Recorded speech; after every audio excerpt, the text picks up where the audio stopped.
So I'm going to talk a little bit about the district that you signed up for. So what I didn't hear as you were going around the room and introducing yourself is I didn't hear anybody say you're here for the signing bonus. So we're going to take all of those back. Didn't hear anybody say you're here for the Chromebooks, but I did hear some people allude to the fact that you're excited that you'll get some technology as part of your journey here in our school district. So we have a school board of 7 in our district, and I'll be working closely with the 7 board members. We'll be coming out and visiting school sites throughout the year, attending different meetings through the year, so you might see myself and some of the board. If you want to get familiar with what they look like, their pictures are on our webpage, and our webpage got an update while I was gone, so it's really exciting to see that update take place. Our executive leadership team, so you met Dr. Baltazar Sabah, she's here somewhere. You all met Mr. Randy Bangs, and I want to just give him a round of applause and his team for putting this together year after year. Thank you, Mr. Bangs. And then Anna Aguillon, who you'll meet, she needed to take a couple days off right before we gear up for the year. So she'll be here later in the week. She's our CBO and our manager. So this is a large district. We're 15,000 kids and growing. Just about 5 years ago, we were about 9,000 kids. So we're growing exponentially right now. And this is a small executive leadership team. So we have a lot on our plates as a group. Our extended leadership team, so on this list, 80% of them are new in their positions this year as well. So I'm having fun coming back as the new superintendent, and I'm finding a lot of new faces. So it'll be exciting for me. The leadership at each of your schools, so first in the high schools, I won't go through all the names because I want to get back on track with time and get through my presentation as well. But in this PowerPoint, we have all of our leadership at our school sites. So the high schools have a principal, 4 assistant principals, an athletic director, and an activities director. And the activities director is a quasi-administrative and / teacher position. Real quickly, so as it was mentioned earlier, we are opening a new high school next year. We're on schedule to open Rancho San Juan High School in the fall of 2018. And for those of you that came in on Veranda, which I'm going to give you a little bit of advice if you're new to the area, avoid Veranda between 4 and 6 o'clock at night. There's a lot of housing in this area, and they haven't figured out yet as a city that we need to widen that street. And so at some point we will, because all of the ag land this direction in the next 5 to 8 years will start development. So another 400 houses or so are headed that direction. So Rancho San Juan, though, if you take Veranda out and you pass Everett Alvarez High School and you look at a diagonal 45 degrees out into the field, you see this monstrous erected building out there. That's the new high school out there. So that will be opening up, hopefully, to alleviate some of our growth and our overcrowding at our high schools. Our middle schools, they all have a principal and 2 assistant principals. They do have an activities director and an athletic director, but at the middle schools, they're not part of the administrative team per se. And then in the middle, it says coming soon, Dolores C. Huerta Middle School. So this is a beautiful campus that we're in right now, La Paz Middle School. It's under 20 years of age or so, right? And it still shows really well as a middle school campus. But we're growing, and our elementary feeder districts are growing. So we have the land, and we're finishing the financing and the architecture to build our 5th middle school, which will be a half-mile down Veranda and a half-mile out into the fields. And so we'll be breaking ground hopefully in the spring or so, early summer, on that new middle school. So we also have Mount Toro High School has a principal, Richard Moreno. He also oversees Carl Lake Community School, which you'll hear about later. We have a new principal at El Puente, and we have like I said, Mission Trails ROP, the director position's open, and a new director at the adult school. So I also, I always like to recognize the people that put together the start of the school year and the people that support all of our teachers. if you added up the numbers earlier in Mr. Banks' PowerPoint, you would have noticed we have about 1,500 employees. We are the largest employer in the county.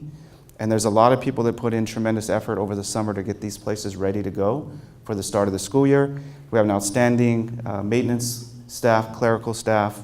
Our registrars do a great job getting everybody enrolled over the summer. Some of you might have participated in a scope and sequence team over the summer to get ready. If not, you'll be invited next summer.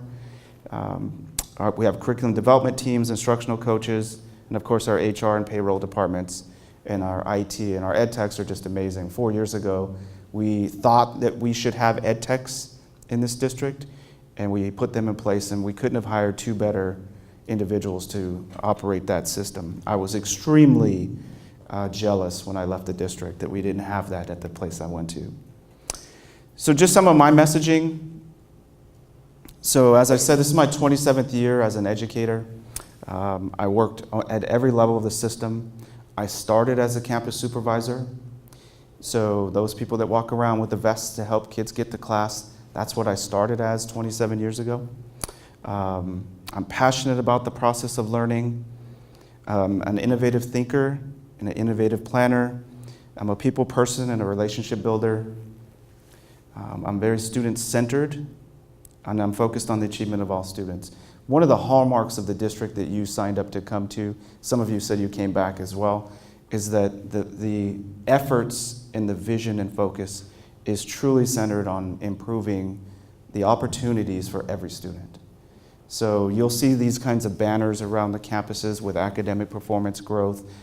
We make tremendous strides. I was going to do some data with you, but I'm not going to today. But just 6-7 years ago, about 72% of our kids graduated on time, meaning when they started as a freshman, 4 years later, matriculating through the school years, only about 72%. That was the average in the district. Last year, it was 92%. So you can clap for that. And I like to qualify that because we did not lower the requirements for graduation. In 2009, we raised the requirements for graduation. So they are completely aligned with the A to G requirements to get into a UC or CSU. So the school sites, the teachers, the staff are doing tremendous work to help focus on making sure every student has that opportunity to be successful. I've been a community participant and servant of this community. I've been an athletic coach in the community.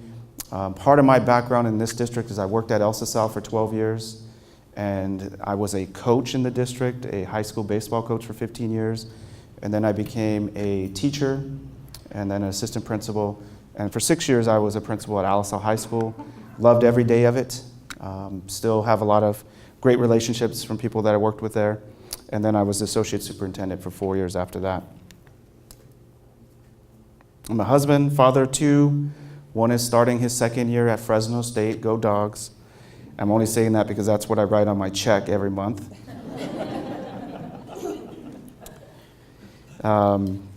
My daughter she finished her master's degree from Georgetown, and there was no way I ever thought that she would be a teacher. I thought my son would be a teacher. He's so much better with kids. But she entered a credential program, so she'll be teaching in one of our elementary schools here in town. So I'm excited for her, which means I'll have more work to do at home now, mentoring her through teaching as well. I've been a coach, mentor, confidant, and I'm a lover of life. And if you don't love life, then it's difficult to do anything else because this job is extremely rewarding, and this job can be extremely stressful as well. But you have to love what you do. My commitments to this district have been being mindful of tradition and history, being that I've been here for so long, I understand what that is. Been focused on growth and not becoming complacent, but getting better at what we do every year. I'm ready to serve our communities, and I'm dedicated to working collaboratively with all of you to create awesome. And the concept of awesome is a big thing for me, and we're going to get into it a little bit here with my presentation. So going back to your discussions, I have a social sciences credential from Chapman University and a master's from San Jose State University. And I never taught social studies, I taught health. So, which dates me because that means there was a time when you could teach anything really with an emergency. Not anymore. So some affirmations I have of our school district Our students want to learn. I put that at the top because you're going to find that. If you've never worked a day in our building, you're going to realize that our students want to learn. You may at times feel disheartened by a student's pull from you, wanting more from you than you're willing to give. That doesn't mean they're being defiant. That means you and that student need to figure out a way to ensure that they can learn because they want to learn. They come to your classrooms eager and ready to learn. There's great people in our district that are committed to our students. Our board strives to be great. From time to time, you may not hear that in the news because they're elected officials. And as I was sitting and listening this morning, I was looking at these beautiful pillar posters around the room, and you don't have to read them thoroughly now, but as you do, I wonder if we sent a copy of those to the White House right now, if that would have any impact. So our board are elected officials, though, and so sometimes they have diverse opinions, etc., but they are all committed to us being great. Our schools are very proud of their traditions, and we have very distinguished programs. When you get to your school in the next few days and you meet your staff and your principals, everybody's going to start instilling in you the sense of pride in your school. How proud it is to be a Viking or a Trojan or a Spartan, whatever your mascot will be, right? So people are very traditionally excited and proud of where they're from. We have Olympians. Mr. Banks talked a lot about the different people that have been successful. But we do have trailblazers that have come out of our classrooms, that have done exciting things. But we are also challenged right now by increasing enrollment, which is different than a lot of places in the state that are decreasing enrollment. So our challenge with increasing enrollment is just losing space. So some of you that are psychologists, speech therapists, nurses, other support staff, we're doing our best right now to find you places to call home in the school buildings because we are challenged by space right now. Like I said, we're building a new high school and a middle school's coming. We still have some work to do on delving into building workforce housing. So you hear it across the state. So I'll be working with the board to start looking into workforce housing. And our budget is in a solid position, but we're also challenged, by things ahead of us like federal and state funding, as well as this huge impact the state has on STRS and PERS. And so, but we do really well here.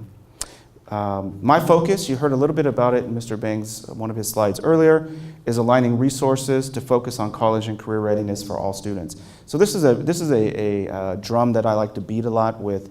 We focus on getting every kid to graduate A to G, ready to go to a CSU or UC school right out of high school. However, the data across the state shows 60% of the kids or so do not qualify, which means they need to have opportunities as well.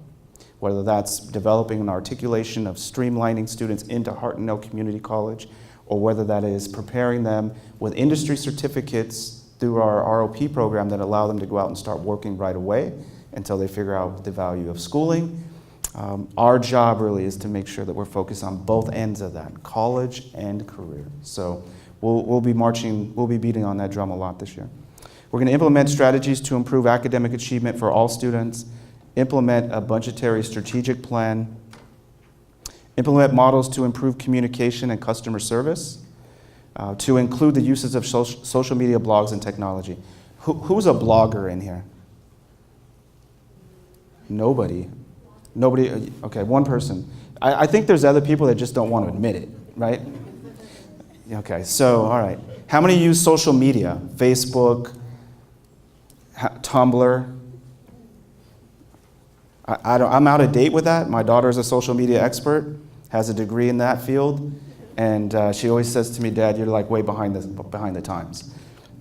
I get it. So show me and I'll learn. So we're gonna start looking at better ways to use social media. Everett Alvarez School just launched their Eagles Flying High Twitter page last week or something like that. So I will just say that as we get into the week and down the road, if you're new to teaching, scrub your Facebook sites, scrub your social media sites. The first time a parent's upset with you, they're gonna find you online, and then they're gonna call Mr. Bangs or I and say, why do you have this teacher working for you? So scrub them, find the stuff that shouldn't be on there. We're also going to implement innovative programs to attract other employees to our district. So there's about 95 or so people this year. And so our goal really is to reduce this number so that we don't have the kind of turnover that we've had in the district. And we know there's reasons for that. It's not just people aren't staying with the profession. We know part of it is finding homes, finding permanent places to live. So we have some work to do on that piece. And being innovative is part of it. This is an innovative process as well. I believe, is this the 9th year, 8th year of the new teacher orientation? Yeah, at least. So, and it's just gotten better and better every year, so it's exciting to be here. My expectations, so these are the expectations I've communicated with the leadership teams as well as the Board of Education. Learning will be the focus of our efforts. We'll be forward-thinking, planning, and acting with a can-do attitude. We will foster the mindset of students towards believing in their future. So this is an important thing for me because my years of being a principal and then after that, I've seen a lot of our students disconnect on why education may or may not be important in their long-term as they progress through life.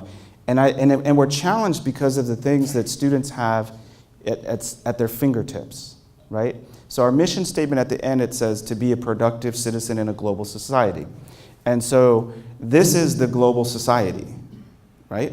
So how do we ensure that they're going to be productive in using these kinds of things long term, as well as they don't think they need to go to college anymore, not all of them, but some of them, because they see things online that show them people making lots and lots of money and not having to go to college to do it. When I moved here, almost 14 months ago, when I moved to the Bay Area, I was looking for a place to rent in a little town called Millbrae, which is just west of the airport. And I did like many of you. I went on Craigslist, and I looked at apartment listings, I looked at home listings, and found a home. My wife and I went out to view the home. It was very pricey, but it was space. I needed some space. Unfortunately, I moved from here where I had space to the Bay Area where there's no space. In fact, there's no parking in most places.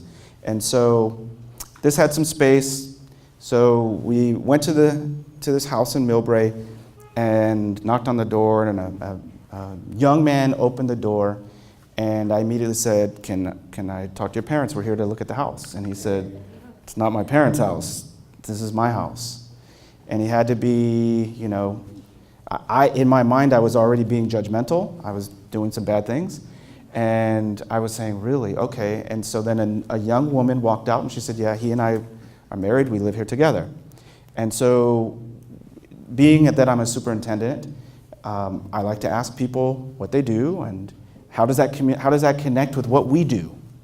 Because for me, that's more information for us to be able to do our job better as well. So I said, well, what do you do? Because this is a beautiful home.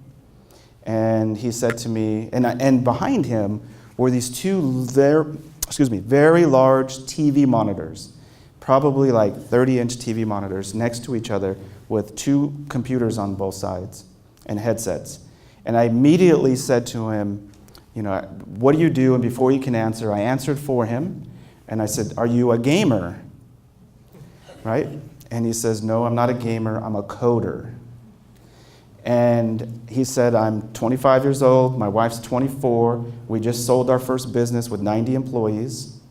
I developed a software package that runs this industry for this group of people who are all investors in their own company, and I sold it and I have a residual income from that company for life for 12%.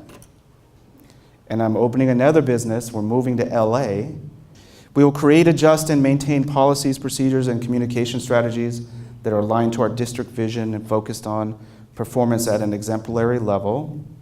We will collaboratively develop and purposefully communicate goals aimed at continuous improvement when we will be results-oriented.